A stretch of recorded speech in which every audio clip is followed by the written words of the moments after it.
Bienvenue sur ce guide. Dans cette vidéo, nous allons voir comment intégrer une donnée avec un amortissement dans l'outil Cmirt, afin de répartir l'empreinte carbone d'un bien sur plusieurs années.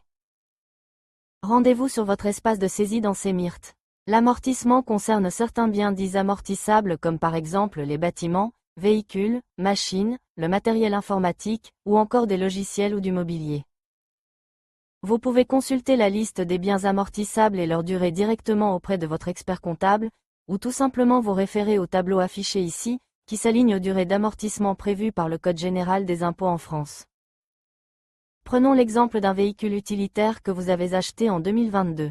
Commencez par taper « Véhicule » dans la barre de recherche pour trouver l'élément correspondant dans la base de données.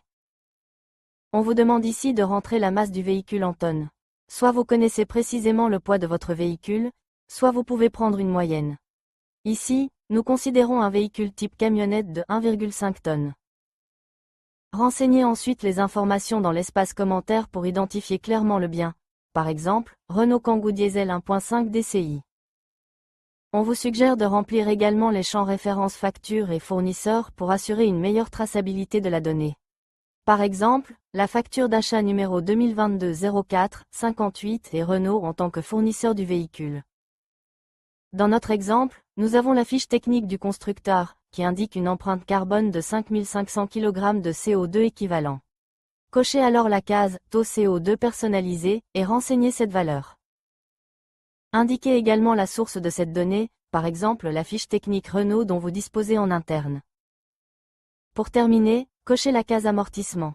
L'empreinte carbone, ici 5500 kg de CO2 équivalent, sera répartie automatiquement sur la durée d'amortissement que vous allez renseigner. Indiquez ensuite l'année d'achat, ici, 2022. Notez maintenant la durée d'amortissement.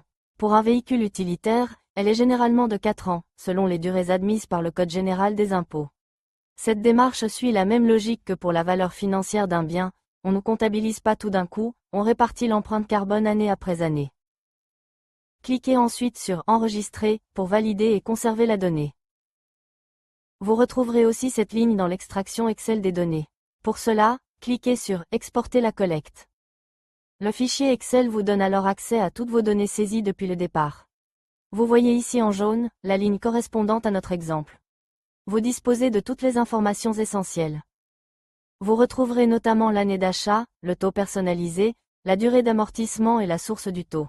Toutes ces informations permettent un suivi précis et transparent de l'impact carbone de vos biens amortissables. Ce guide sur les amortissements est à présent terminé. Merci pour votre attention et à bientôt dans une prochaine vidéo.